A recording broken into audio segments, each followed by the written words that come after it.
Hello everyone, and welcome to Learning with Lee, where we discuss nature and wildlife on Kiawah Island.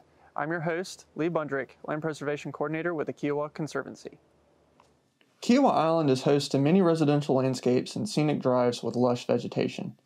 At the core of this aesthetic is the principle of designing with nature.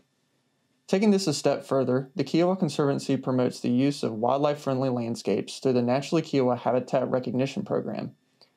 Providing an example of these wildlife-friendly landscapes is the Naturally Kiawah Demonstration Garden in Night Heron Park.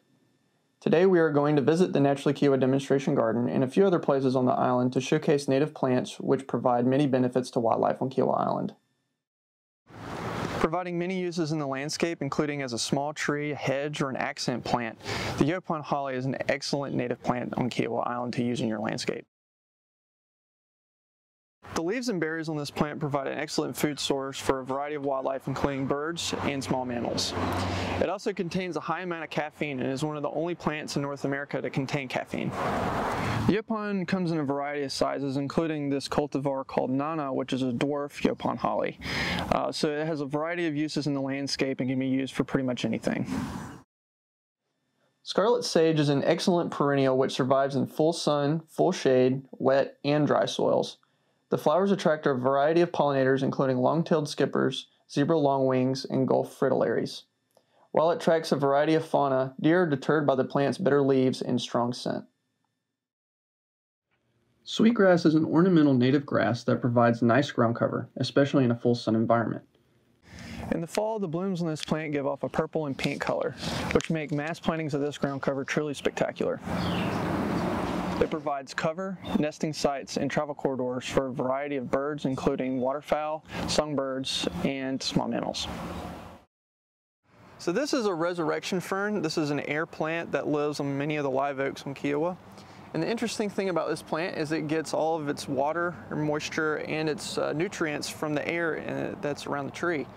And the interesting thing about this, the reason why they call it resurrection fern, is because it can lose 75 to 95% of its moisture content and still be able to live. Now it appears dead, but whenever you have a rain event, it'll come back up as this lush green.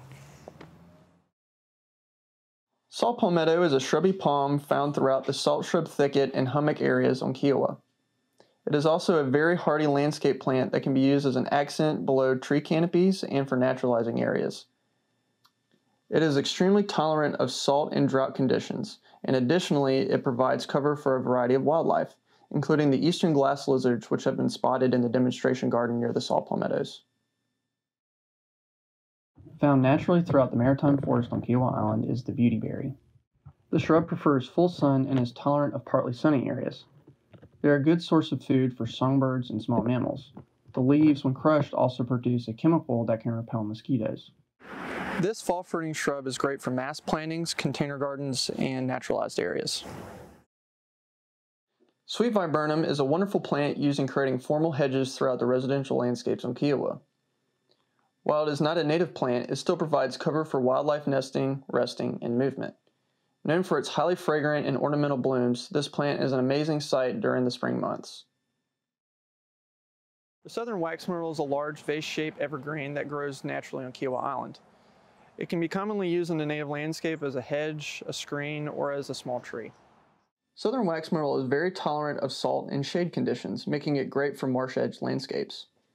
This large shrub provides habitat for wildlife movement and resting, while also growing fruit that provide food for native birds. The podocarpus yew is a wonderful plant that is used as a formal hedge and screen on Kiawah Island. While it is not native, it still provides benefits to wildlife by providing areas for cover, nesting, and resting.